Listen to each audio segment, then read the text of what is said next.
Students, digi lessons from the house of Navankur में आपका स्वागत है। बच्चों, आज हम कक्षा 6 की विषय सामाजिक विज्ञान की पुस्तक पृथ्वी हमारा आवास की अध्याय 7 हमारा देश भारत भाग 1 के बारे में पढ़ेंगे। बच्चों, भारत एक बहुत बड़े भौगोलिक विस्तार वाला देश है। उत्तर में यह हिमालय के ऊंचे ऊंचे शिखरों से घिरा हुआ है। पश्चिम में अरब सागर, पूर्व में बंगाल की खाड़ी तथा दक्षिण में हिंद महासागर भारतीय प्रायद्वीप के तटों पर लहराते हैं। ये प्रायद्वीप स्थल का वह भाग है जो 3 तरफ से जल से घिरा होता है। बच्चों, भारत का क्षेत्रफल 32.8 लाख वर्ग किलोमीटर है। उत्तर में कश्मीर से लेकर दक्षिण में कन्याकुमारी तक भारत का विस्तार लगभग 3200 किलोमीटर है तथा पूर्व में अरुणाचल प्रदेश से लेकर पश्चिम में कच्छ तक इसका विस्तार 2900 किलोमीटर है। ऊंचे ऊंचे पर्वत, भारतीय महामरुस्थल, उत्तरी मैदान, आसमान, पहाड़ी सतह, तटीय भाग एवं द्वीप समूह स्थल रूपों की विभिन्नता को दर्शाते हैं। यहाँ जलवायु, वनस्पति, वन्य जीवों के साथ साथ भाषा एवं संस्कृति में भी बहुत भिन्नता पाई जाती है। इस भिन्नता में भी हम एकता को पाते हैं जो हमारी परंपराओं में दिखाई देती है। इसी कारण हम एक राष्ट्र में बंधे हुए हैं। वर्ष 2011 से अब तक भारत की आबादी 120 करोड़ से अधिक हो चुकी है। यह चीन के बाद विश्व का दूसरा सबसे अधिक जनसंख्या वाला देश है। बच्चों, अब हम भारत की स्थिति के बारे में जानेंगे। भारत उत्तरी गोलार्ध में स्थित है। कर्क रेखा 23 डिग्री 30 उत्तर से उत्तर देश के लगभग मध्य भाग से होकर गुजरती है।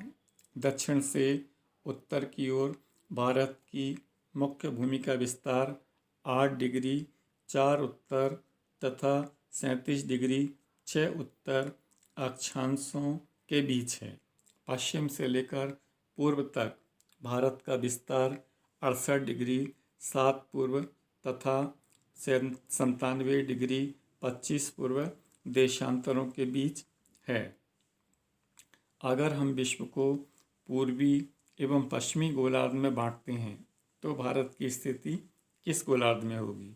बहुत बड़े देशांतरी विस्तार लगभग 29 डिग्री के कारण यहाँ के 2 छोर पर स्थित स्थानों के स्थानीय समय में बहुत अधिक अंतर हो सकता है। इस तरह की दूरी पर स्थित 2 स्थानों के बीच समय का अंतर लगभग 2 घंटे का होगा।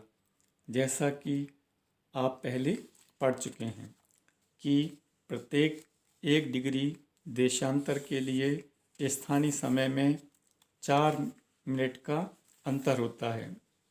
पश्चिम में गुजरात की अपेक्षा पूर्व के अरुणाचल प्रदेश में सूर्योदय लगभग 2 घंटे पहले होता है। आप पहले पढ़ चुके हैं कि 82 डिग्री 30 पूर्व देशांतर के स्थानीय समय को भारत का मानक समय माना गया है। इस यामोत्तर को भारत का मानक यामोत्तर भी कहा जाता है। बच्चों, अब हम भारत के पड़ोसी देशों के बारे में जानेंगे। 7 देशों की स्थलीय सीमाएं भारत की सीमाओं से जुड़ी हैं। इन देशों के नाम पता लगाइए।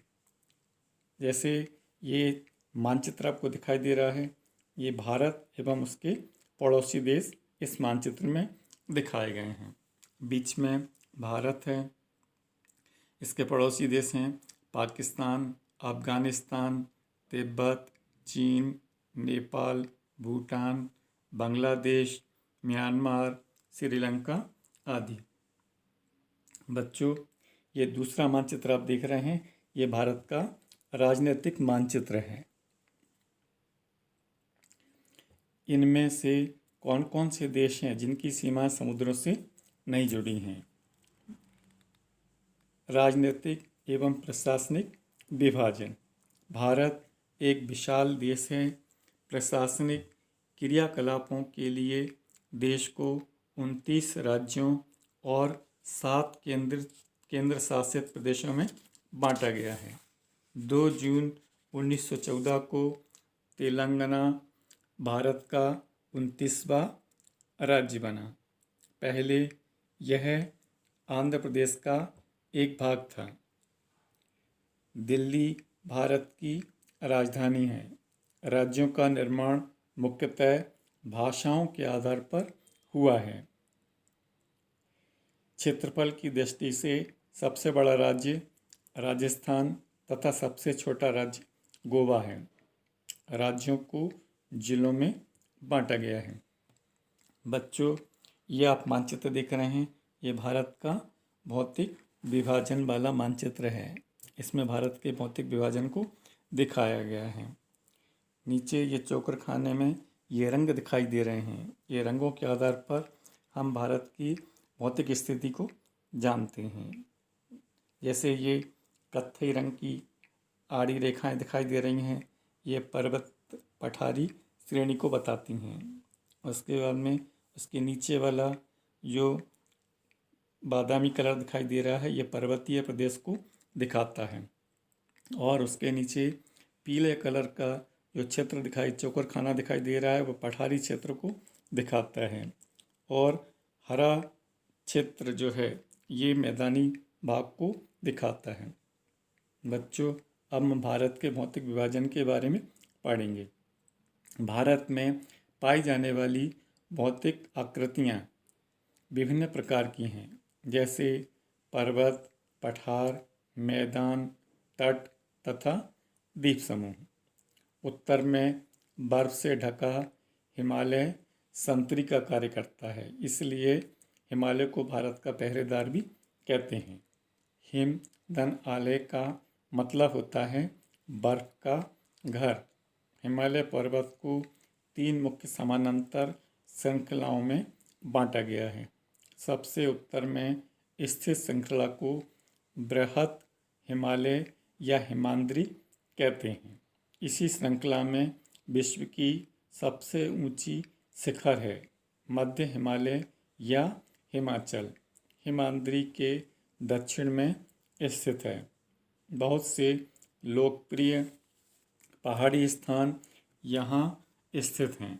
5 पहाड़ी स्थानों के नाम का पता लगाइए।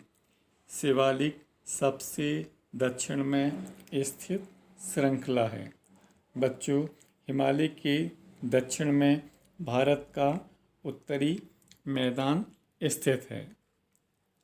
ये मैदान समतल तथा सपाट है। ये मैदान सिंधु, गंगा, ब्रह्मपुत्र एवं इनकी सहायक नदियों के द्वारा लाए गए जलोढ़ निक्षेपों से बने हैं। जलोढ़ निक्षेपों का मतलब है कि जल जो बहाकर अपरित पदार्थों को लेकर आया है और उसके जमा होने से जो स्थान बने हुए हैं वो जलोढ़ निक्षेप कहलाते हैं। नदियों के ये मैदान कृषि के लिए उपजाऊ भूमि प्रदान करते हैं। यही कारण है कि इन मैदानों में जनसंख्या अधिक है। भारत के पश्चिमी भाग में भारतीय महामरुस्थल स्थित है। यह शुष्क, गर्म तथा रेतीला है।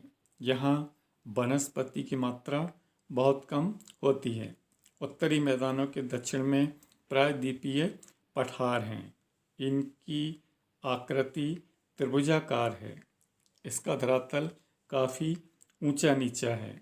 इस क्षेत्र में बहुत सी पहाड़ी श्रृंखलाएं तथा घाटियां हैं।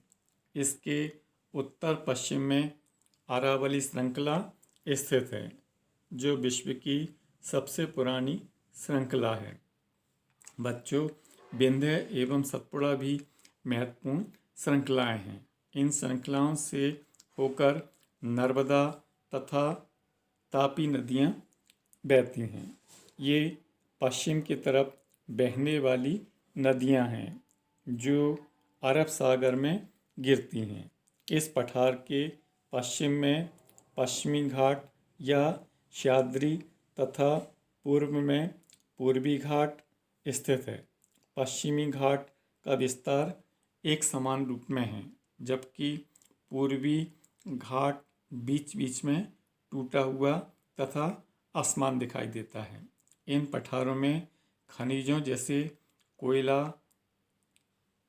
एवं लौह अयस्क अधिक मात्रा में पाए जाते हैं। बच्चों, पश्चिमी घाट के पश्चिम में तथा पूर्वी घाट के पूर्व में तटीय मैदान स्थित हैं। पश्चिम तटीय मैदान काफ़ी सक्रिय हैं। पूर्वी तटीय मैदान अपेक्षाकृत चौड़े हैं। वहाँ पूर्व की ओर बहने वाली कई नदियाँ हैं, जैसे महानदी, कृष्णा, गोदावरी, कावेरी। ये बंगाल की खाड़ी में गिरती हैं। ये नदियाँ अपने मुहाने पर उपजाऊ डेल्टा का निर्माण करती हैं।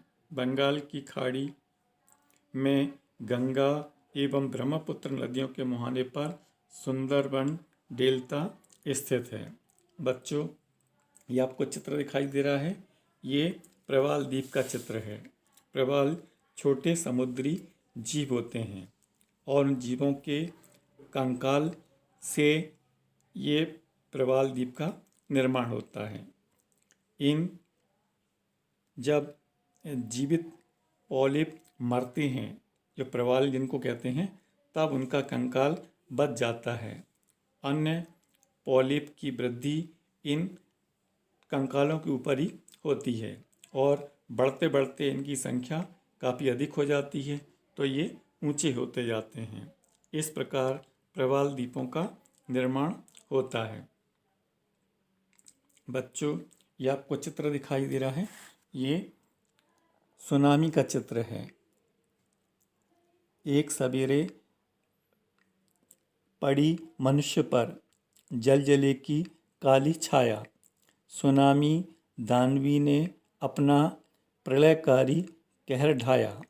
समुद्र में उठा आलोड़न, मीलों दूर फैला साया। प्रकृति के विनाश ने मानव को अपना ग्रास बनाया।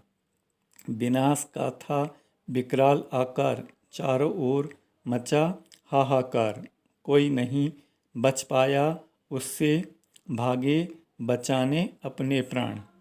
हिंद महासागर था रक्षक, अब बना हमारा भक्षक। सर्वत्र निगल गया मानव को करके अस्तित्व नष्ट। उठे हजारों हाथ प्रतिक्षण, सहायता में पीड़ितों की। यह दिखाने सागर को कि हम वो हैं जो कदापि नहीं डरते। रात थी काली फिर भी आशा की किरणें चमकेंगी। फिर जिंदगी करवट बदलेगी, हृदय में खुशियाँ दमकेंगी। भारत में 2 द्वीप समूह भी हैं। लक्षद्वीप द्वीप समूह अरब सागर में स्थित है।